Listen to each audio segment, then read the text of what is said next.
बाप्पा विचारतास पजू भाऊ हो विचारत जाऊ का. काहून काय झालं तर अगं ते मामाची पोरगी आणि माया हा.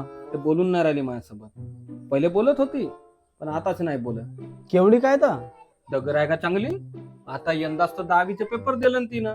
हो 10वीचे पेपर दिला मग आता आताच तर निकाल लागला का किती भेटलं तर विचारलाच नाही अरे 33 तर गडबड झाली.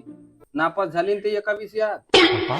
मग चांगलं पेपर आहे तिला नाही का काप्या पूर्वाला गेलं हो तर एवढ्या पेपर मध्ये तिनं 95-96 मार्क घेतलं. बापरे इतिहास मध्ये तर 99.5 मार्क आहेत तिला. अरे बाप आणि हा आखरीचा पेपर गणिताचा हा. होता. या दिवशी नाही गेलो तर ते नापास झाली. किती मार्क राहिलं फक्त अरे 1 मार्क घेतलं ना तेवढ्या पेपरात अरे बाप गणिताच्या.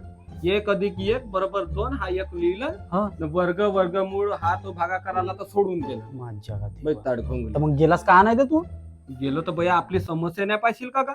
म्हणजे त्या आखरीच्या पेपराच्या दिवशी मला माया भयंकर पोटदुखी लागली होती. त्या पोटदुखीनं मला असा ठरून नव्हता होत आता. घराच्या बाहेर निघाची मला उजागरी नव्हती. अरे याच्या मागं त्याच्या मागं बोललो एका दुकानं मला दवाखान्यात नाही नेलं. त्या पोरायला म्हणलं लहान लहान का जारी जाता म्हणलं काकाजीच्या दुकानातून म्हणलं माझ्यासाठी पोटदुखीच्या गोळ्या आणा. हे बकरं ऐकत नव्हतं माझा धंदा. मग तर हायबाप केलं मी. असा घामावर घाम पुसा मी तर 2-3 टावेली बल्या होऊन गेल्या घाम पुसलो तर मी. ते बिचारी बबिताची आई रोडान जात होती. तिला खराब वाटला असेल तर घरी आली.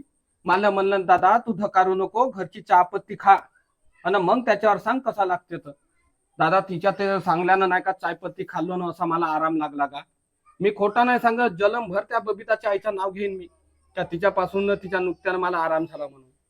आता मी म्हणजे काय खोट्या गोष्टी सांगत आहो का मी. नाही का नाही तर हा तिला समजायला पाहिजे का माझी तब्येतच खराब होईल तर काप्या पुरवायला कोटी येईन मी इथं. मग नाही आता बोलत तर ते नको बोलू नाही देऊ बोलून का राहिली. करतेस तर अजून उद्या बोललच तुझ्यासोबत ते तेव्हा टेन्शन नको घेऊ तू हो का बोलल काय. बोलल टेन्शन नको घेऊ